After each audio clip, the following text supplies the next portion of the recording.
Hoy vamos a hablar un poquito de bradiarritmias, ¿sí? Para comenzar vamos a repasar qué componentes tiene el sistema de conducción.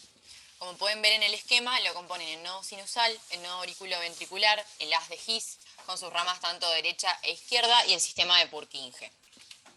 El nodo sinusal, como lo pueden ver, es la región de activación primaria, ¿sí? Lo normal es que el marcapaseo lo dirija al nodo sinusal. Tiene forma de media luna y su ubicación es epicárdica. Se encuentra en el surco terminal entre la unión de la vena cava superior y la aurícula derecha. Tiene células de marcapaso, ¿sí?, que sufren despolarizaciones espontáneas. Acá podemos ver en el esquema A cómo se esquematiza, valga la redundancia, el potencial de acción del nodo sinusal, y se irriga por la arteria del nodo sinusal, que en el 60% de los casos lo da la coronaria derecha y en el 40% de los casos la circunfleja. Los impulsos del nodo sinusal se envían hacia el nodo auriculoventricular a través de los haces internodales, el anterior, medio y posterior, y el haz de Bachmann, que lo que hace es cruzar el impulso hacia la aurícula contralateral. Excepto en las personas que tienen vías accesorias, el nodo AB es el único comunicador entre las aurículas y los ventrículos. Se encarga de retrasar y limitar el número de impulsos. Las extensiones inferiores del nodo AB pueden actuar como marcapasos subsidiarios. Marcapasos subsidiarios nos referimos a que cuando el marcapaso principal no anda, van a actuar como ritmos de escape, ¿sí? Tiene tres regiones el nodo AB. Una zona de transición, una zona compacta, que generalmente cuando hablamos de nodo AB nos referimos a esta región, y la zona penetrante en el haz de His, que vendría a ser la transición entre el nodo AB y el haz de His. La zona penetrante se encuentra en el endocardio de la aurícula derecha, delante del ostium y por encima de la valva tricuspidia. Y también se irriga en la mayor parte de los casos, por la coronaria derecha, en este caso en el 80% de los casos, y en el 20% por la circunfleja. La porción distal del nodo AB, esta zona de transición, tiene doble irrigación, por lo que lo hace menos vulnerable a la isquemia. Generalmente cuando hay isquemia y tenemos trastornos de conducción, como vamos a ver más adelante, es porque se afecta la zona esta compacta. Una vez que el impulso llega al nodo auriculoventricular, se van a distribuir a las de His y tanto a sus ramas derecha e izquierda y al sistema de Purkinje. ¿De qué se trata la inervación en el sistema de conducción? Por el sistema nervioso simpático y el parasimpático. El simpático, ¿qué va a hacer? Aumentar el automatismo, aumentar la potencia de conducción y reduce el periodo refractario. El parasimpático va a hacer todo lo contrario a esto. Pero esta inervación, tanto la actividad del simpático y del parasimpático, va a actuar sobre todo el sistema de conducción, menos en el sistema del haz de His, que ahí no se modifica, o sea, no tiene efecto el simpático ni el parasimpático. Y para empezar a definir bradiarritmias, se define cuando la frecuencia cardíaca se encuentra por debajo de 60 latidos por minuto, ¿sí? Sabemos que la frecuencia cardíaca normal va entre 60 y 100. Algunas bibliografías dicen que bradicardia como arritmia la podemos tomar por debajo de 50, pero la mayor parte de la bibliografía lo toma ya directamente por debajo de 60, ¿sí? Esta puede ser secundaria a una respuesta fisiológica, que lo más común lo encontramos en personas deportistas, o patológica, y a su vez puede estar de forma transitoria o permanente. Las bradiarritmias se pueden clasificar según dónde está el problema, o sea, dónde está el trastorno eléctrico, en la disfunción del nodo sinusal o en la disfunción del nodo AB. ¿Y cómo se pueden presentar clínicamente? Pueden ser asintomáticas y que sea solo un hallazgo electrocardiográfico, que pasa muy frecuentemente, o que sean sintomáticas. Y en el caso que generen síntomas pueden ser desde presíncope, síncopes o crisis de Stokes-Adams, disnea, angina, insuficiencia cardíaca congestiva, mareos, letargia, fatigas o incluso muchas veces incapacidades mentales, ¿sí? Todos estos síntomas pueden ser transitorios, permanentes, y lo que tiene es que son impredecibles, o sea, uno no sabe cuándo el paciente va a desencadenar el síntoma. Y para empezar con una parte de ellas, vamos a empezar con la disfunción del nodo sinusal. La disfunción del nodo sinusal le decimos enfermedad del nodo cuando el paciente tiene síntomas por la disfunción del nodo, ¿sí? Si no, solamente le decimos disfunción del nodo y no enfermedad. Incluye diferentes trastornos que afectan la generación del impulso o sea, se pueden dar los dos, la transmisión en el interior de las aurículas, ¿sí? Y puede generar tanto bradicardias como también puede generar taquicardias la enfermedad de nodo. Y va a incluir la bradicardia sinusal persistente, las pausas o paradas sinusal, bloqueo sinoauricular, la incompetencia cronotrópica, la taquicardia auricular y el síndrome de bradicardia taquicardia. Generalmente es una enfermedad progresiva y crónica y se da más frecuentemente en los ancianos. A partir de los 50 y 60 años se empieza a duplicar la cantidad de pacientes que pueden sufrir esta enfermedad, pero su pico máximo es entre los 70 y 80 años. ¿Por qué sucede esto? En realidad se ve que puede haber diversos trastornos que generan una depresión del automatismo o alteran la conducción. Y estos trastornos pueden ser intrínsecos o extrínsecos. Intrínsecos porque afectan directamente al nodo sinusal, ¿sí? A la estructura. Mientras que los extrínsecos generalmente son secundarios a fármacos que tienen este efecto, ¿sí? Como también puede ser por enfermedades sistémicas. La causa más frecuente de disfunción del nodo sinusal es la fibrosis degenerativa idiopática, ¿sí? Que se da en personas de mayor edad. Se empieza a fibrosar el tejido, se empiezan a perder células de marcapaso, y esto hace que esta despolarización diastólica espontánea empieza a retrasarse. Y acá en esta tabla se resumen las causas extrínsecas e intrínsecas que afectan el nodo sinusal, ¿sí? Que vamos a ver más adelante que se repiten también a la hora de pensarlas en la disfunción del nodo AB. Dentro de las intrínsecas, a la cabeza, fibrosis degenerativa idiopática, como mencionábamos hace un ratito, la isquemia, ¿sí? Los pacientes que tienen isquemia de miocardio van a tener una de estas causas que puede dañar directamente al nodo sinusal o a los mismos haces. Enfermedades infecciosas como la enfermedad de Chagas, enfermedades inflamatorias como miocarditis, también trastornos infiltrativos del colágeno o iatrogénicas, o sea, secundarias cirugías cardíacas.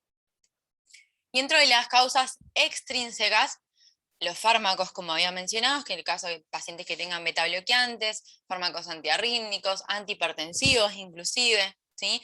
Alteraciones electrolíticas, que siempre mencionamos, por ejemplo, en los pacientes cuando están internados, si hay algo para corregirles, ¿sí? Ver los ionogramas y ver si hay algo de todo ese trastorno del medio interno que lo podamos corregir y ver si se puede revertir ese trastorno.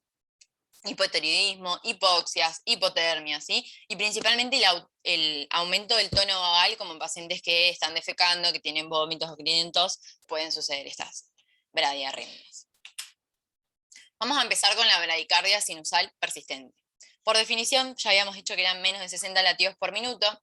La mayor parte de los casos es fisiológica, ¿sí? Son o deportistas o personas jóvenes que cuando están en el momento de la noche durmiendo, baja la frecuencia cardíaca. Entonces, ¿cuándo esa bradicardia yo la noto patológica? Cuando el paciente tiene síntomas y tiene menos de 40 latidos por minuto.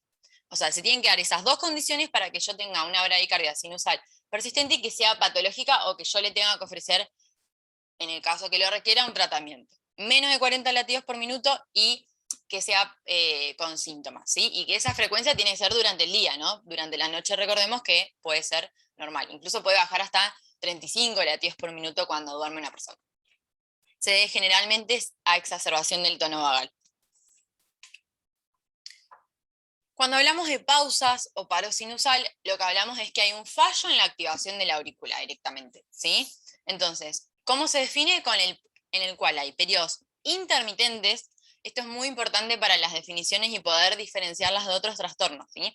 Son periodos intermitentes donde no se evidencia actividad eléctrica, ¿sí? Entonces, ¿qué vamos a ver en la pausa sinusal? Que se ve una falla transitoria en la formación o en la conducción del impulso a nivel del nodo, y que cuando esa falla se prolonga, constituye un paro sinusal. ¿Y qué características tiene que tener? Tiene que tener ausencia de onda P, QRS y T, o sea, no tiene que haber. Intervalos PR previos tienen que ser constantes. Y las pausas, que no son múltiples de dos intervalos PP sinusales. O sea, si yo tengo una pausa, voy a ir a buscar los intervalos PP previos. Esos previos no tienen que ser múltiples de la pausa, ¿sí? Las pausas pueden finalizar o con latido sinusal, o sea, que salga el ritmo habitual, o que tengan un latido de escape auriculoventricular. Y esto es más frecuentemente posterior a un paro sinusal ¿sí? Que sale como un marcapaseo, ¿sí? Más bien subsidiario. Recuerden que cuando el nodo sinusal no anda, en orden jerárquico generalmente se trata de ver qué marcapaso puede ir a hacer esta actividad que no está funcionando. Cuando dura más de 3 segundos o 3, esto no es frecuente y sí o sí ya justifica la implantación de un marcapaso. Pero cuando esa pausa tiene 2,5, o sea, no llega a ser los 3, es una pausa significativa y ese paciente obviamente, si tiene síntomas, hay que ir siguiéndolo.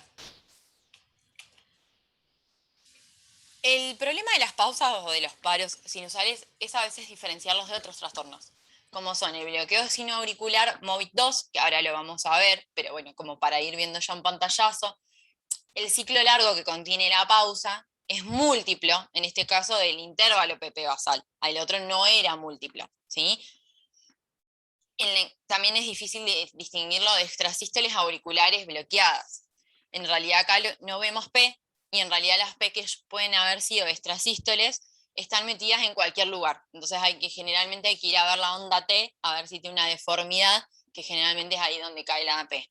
Y las arritmias sinusales, que generalmente son variaciones respiratorias. Vamos a ver que tenemos un paciente que tiene ritmo sinusal, pero lo vemos y está irregular. Bueno, eso es generalmente secundario a la variabilidad respiratoria. Acá vemos unos ejemplos de pausa sinusal y de paro sinusal. Y como pueden ver, hay una prolongación. Ambos cumplen con todos los mismos criterios, lo que tiene el paro es que se prolonga. Y en este caso, en este ejemplo, salió con ritmo sinusal, pero puede salir con un ritmo de escape, ¿sí? Incompetencia cronotrópica. Cuando hablamos de incompetencia cronotrópica es la incapacidad que tiene el miocardio de ajustar adecuadamente la frecuencia cardíaca a la demanda que tiene, ¿sí? ¿Y cómo se lo estableció como definición? Que aquellos pacientes que no alcancen el 80% de la frecuencia cardíaca máxima esperada, que habíamos hablado en los módulos anteriores, cuando hablábamos de pruebas de esfuerzo, que era 220 menos la edad, en el ejercicio máximo. Excepto en pacientes que tienen beta bloqueantes que no alcancen el 62% de esta frecuencia máxima esperada, ¿sí? Eso es incompetencia cronotrópica. Y vamos a continuar hablando de bloqueos sinoauriculares. Los bloqueos sinoauriculares, en este caso, estos trastornos lo que pasa es, el estímulo se genera, pero no se transmite a las aurículas o lo hace con retraso, ¿sí? O sea, o no se transmite o lo hacen lento. Pero lo que sucede es que vamos a ver que no se generan ondas P o que se generan pausas entre las ondas P. Esto, dicho así, es un poco de lío, pero ahí vamos a ir viendo a poquito algunos ejemplos. ¿Cómo se clasifican? En 3 grados, ¿sí? Cuando termine la clase es mucho más fácil tratar de ir correlacionándolos con bloqueos AB, como en la cabeza, como para tratar de entenderlo y solamente llevarlo a la P, ¿sí? Entonces, primer grado, la conducción está retrasada. Vamos a ver que todavía hay una respuesta 1 a 1. ¿Qué significa? Que hay P, hay QRS, o sea, todo se mantiene igual. ¿Qué es lo que pasa? Está retrasada esa conducción, pero no la vamos a ver en el electro, ¿sí? Nosotros vamos a ver una P, pero no lo podemos ver en el electro. En el electro tradicional esto no se ve. O sea, de primer grado no lo vemos en el sino auricular, pero sí entendamos que significa que hay un retraso, ¿sí? Se conserva todo, pero está retrasado. En el de segundo grado, algunos impulsos sinusales no captura la aurícula, que quiere decir que algunos no se logra despolarizar esa aurícula. Y se va a dividir en tipo 1 y en tipo 2. El tipo 1 tiene el fenómeno de Wenckebach, en qué es lo que sucede. Los intervalos PP, recordemos que acá miramos intervalos PP, se acortan en forma progresiva hasta que se produce una pausa. Entonces ahí vamos a ver un intervalo PP largo. ¿Por qué? Porque se va a incluir la P que no está. Se va a evidenciar un intervalo PP más prolongado que va a incluir el impulso bloqueado, ¿sí? El intervalo PP largo es inferior a la suma de los 2 intervalos consecutivos previos o los que sigan, ¿sí? Es inferior. O sea, vamos a ir a sumar los intervalos PP y vamos a sumar y vamos a ver qué largo tiene el intervalo PP que tiene la impulso bloqueado y vamos a ver si es inferior, ¿sí? Mientras que el de segundo grado tipo 2, la pausa emerge sin ser precedida de un acortamiento progresivo, o sea, de golpe no conduce. Entonces, los intervalos sin ondas P, que equivale a 2 o más intervalos PP previos. O sea, si yo voy a ver los intervalos previos, los voy a sumar. Bueno, el que tenga la pausa bloqueada, que es de golpe, recuerden que no tiene los intervalos que se van acortando, va a ser igual o mayor que los previos, ¿sí? Y por último, el de tercer grado o completo, no hay ninguna captura auricular. O sea, el ritmo va a depender de otro marcapaso, ¿sí? En este caso, generalmente de localización de nodo AB. Y no se puede diferenciar del paro sinusal. O sea, yo no voy a ver nunca una P. Este tipo de bloqueos también solo lo puedo diferenciar y poder decir que se vea un bloqueo sinoauricular de tercer grado con un estudio electrofisiológico, ¿sí? Porque no lo vamos a poder diferenciar eléctricamente de un paro.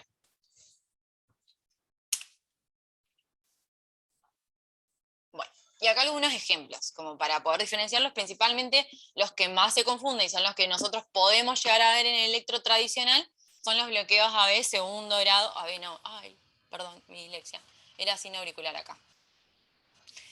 Bloqueo sinoauricular de segundo grado, tipo 1, tipo 2, vamos a sumar. Recuerdan que tenía que tener los PP previos, se van acortando, y después viene un P más largo, que es el que tiene el impulso bloqueado. Si yo sumo los previos, este tenía que ser inferior a la suma de este.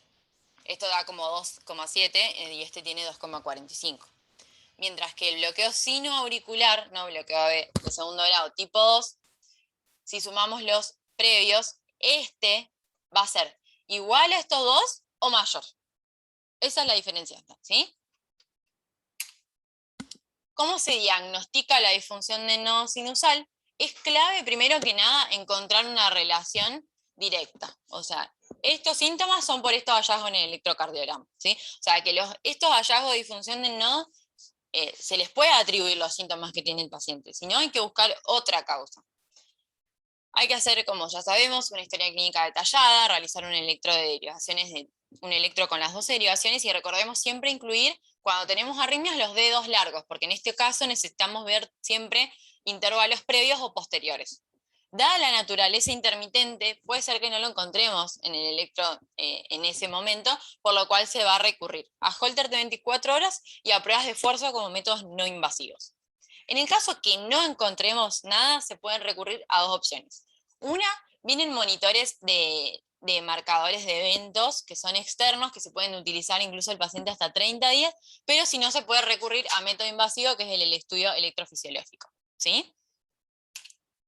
El tratamiento de la disfunción del nodo sinusal debe limitarse a los pacientes que tengan el trastorno en el electro y los síntomas, lo que decíamos antes, que tenga una relación, ¿sí?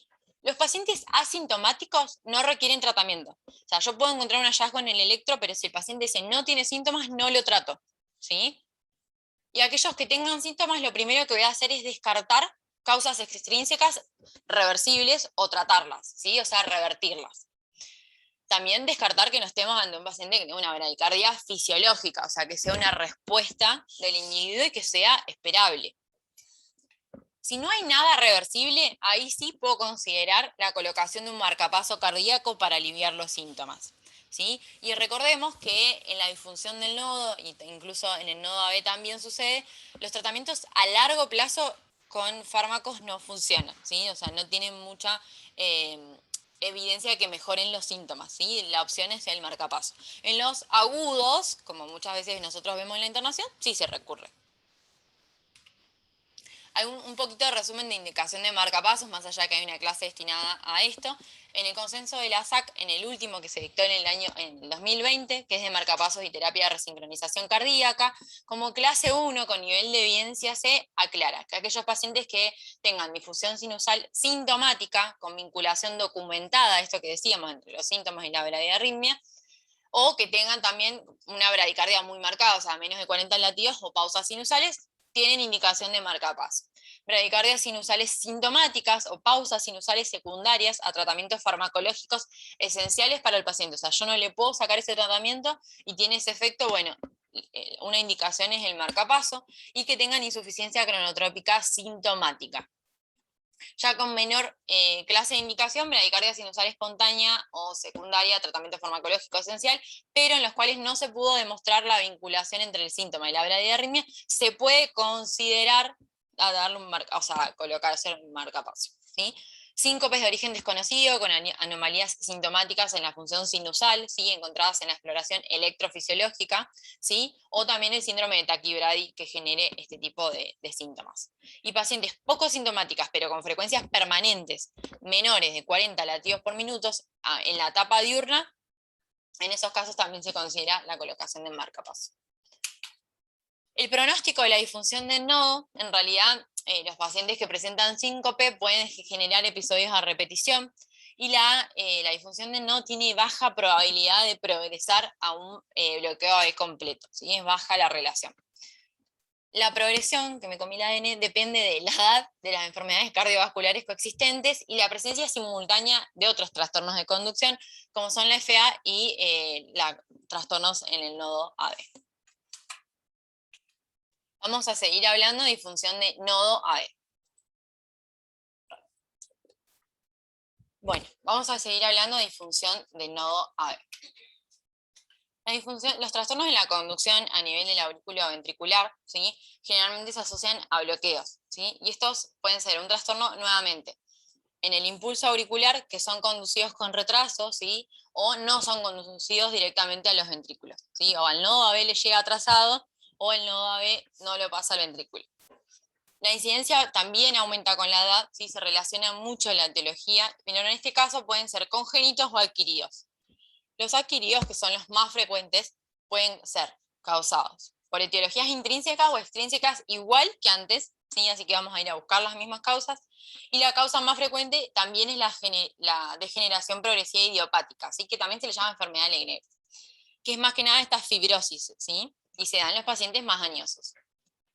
Otras enfermedades que se asociaron a enfermedad de nodo son, por ejemplo, enfermedades neuromusculares, como distrofias musculares, enfermedades sistémicas como sarcoidosis, amiloidosis, neoplásicas, ¿sí? Incluso secundarios a los tratamientos, y iatrogénicos, o sea, por manipulación de la vía de conducción, como sucede en las ablaciones. Y cuando son congénitos pueden ser aislados, o sea, que sea el trastorno que tenga solamente ese trastorno, o que esté asociado a cardiopatías congénitas. Se los va a clasificar en primero, segundo y tercer grado. El primer grado se define como la prolongación anormal, ¿sí? Del intervalo PR, ¿sí? Entonces vamos a ver que es mayor a 200 milisegundos, tenemos un bloqueo de primer grado. Esto es como definición general. Recordemos que el PR también se ajustaba por edad, ¿sí? Cada onda P va a ir siempre seguida de un QRS, pero con el intervalo PR constante, pero alargado. Si hay un retraso en la conducción, como habíamos dicho, lo que no vamos a saber es dónde está el retraso. Si de la aurícula hacia el nodo AB, si en el nodo AB, o si ya un poco más hacia la distal, ¿sí? En esta zona de transición hacia el His-Purkinje. Suelen ser asintomáticos y pueden generar síntomas cuando yo le evoco ejercicio a ese paciente. Y como podemos ver en este esquema, igual tiene una onda P bastante patológica, pero tenemos una onda P, un PR prolongadísimo y después del QRS, ¿sí? El de segundo grado, en realidad esto es un fallo intermitente en la conducción AB, ¿sí? Hay veces que el impulso pasa y hay veces que no, y se lo va a dividir nuevamente en tipo 1 y tipo 2, ¿sí? MOVIT 1 o MOVIT 2. El MOVIT 1 se caracteriza por una prolongación progresiva, ¿sí? Del intervalo PR antes de la onda P no conducida. O sea, yo voy a ver un intervalo PR más larguito, después más cortito, se va bien prolongando hasta que de golpe no conduce una P, ¿sí? Y acá podemos ver un ejemplo. Vemos que hay un PR más largo, un PR más largo, otro más largo, y acá no conduce, ¿sí? Esto puede ser de varios complejos, o sea, no es que está estereotipado cuántos suelen haber ante un bloqueo, ¿sí? Pero sí la característica es esto, que son progresivos hasta que una no conduce. Y el MOBIT 2, vamos a ver que se define por la aparición de una sola onda P, ¿sí? No conducida de golpe y que no precede antes con intervalos PR que estén alterados, sino que son constantes. Y como podemos ver acá, vemos que una P conduce y otra no, ¿sí? Este hay que diferenciarlo de los que van a seguir, ¿sí? Y los MOBIT tienen su riesgo, como vamos a ver, de progresión de bloqueo. Perdón. Bloqueo 2-1 o avanzado. Lo puse en color gris porque está en el medio, o sea, no es ni uno ni el otro. Se define por la presencia de un solo intervalo PR antes de la onda P bloqueada. Un solo intervalo PR antes que veamos una P bloqueada, ¿sí? Esa es la definición de bloqueo 2-1 o cuando hablamos de 3-1 o bloqueo B avanzado, ¿sí? Por esto se le dice, como lo que les decía recién, lo de 2-1. No puede clasificarse como un segundo grado tipo 1 o tipo 2 mediante un electrocardiograma, ¿sí? No puede, porque no cumple con las características ni de los otros y este tiene esta característica. Tanto el bloqueo de segundo grado tipo 1 como el tipo 2 pueden progresar a este o de este volver hacia un bloqueo AB de segundo grado, ¿sí? Y la localización anatómica del bloqueo, ahí sí vamos a ir a buscar el ritmo de escape, si tiene un QRS angosto o ancho, para ver el nivel de bloqueo, ¿sí? Como para tratar de ubicarnos. Y por último, el bloqueo AB tercer grado, ¿sí? En este hay una falla en la conducción del impulso eléctrico al ventrículo, o sea, directamente hay una disociación AB completa. El ritmo de las frecuencias cardíacas auriculares va a ir por un lado y las ventriculares va a ir por el otro, ¿sí? Y las auriculares generalmente son mucho mayores que las ventriculares, ¿sí? El ritmo de escape nos ayuda a localizar dónde está el bloqueo, ¿sí? Porque puede estar en diferentes zonas. Generalmente, si tenemos un ritmo de escape entre 40 y 60 latidos por minuto y tenemos un QRS angosto, puede ser bien localizado en la zona compacta del nodo AB, ¿sí? El bloqueo, o que sea congénito. O si tenemos un ritmo de escape mucho más bajo, entre 20 a 40, o el QRS es ancho, ahí sí pensamos que es más distal ese bloqueo y que puede estar ubicado en el haz de His o en el sistema de Purkinje, ¿sí? Y este solamente se da en los bloqueos adquiridos. ¿Cómo se diagnostica el bloqueo AB? Suele arribarse al mismo a través de métodos no invasivos, ¿sí? Electrodesderivaciones, como habíamos dicho antes, bloqueo de Holter o pruebas de esfuerzo, ¿sí? Tratamiento se va a identificar. Primero las causas reversibles, vamos a hacer el mismo caminito que antes. Se suspenden fármacos que reduzcan esta conducción AB, si vemos pacientes en PRs prolongados, bueno, ir a ver qué fármacos están recibiendo. Y acá también, tratamiento agudo para el paciente que esté sintomático, vamos a recurrir a tratamiento farmacológico o a marcapasos transitorios, y en el tratamiento crónico, marcapasos. Y recordemos que los bloqueos AB son la causa más frecuente de colocación de marcapasos.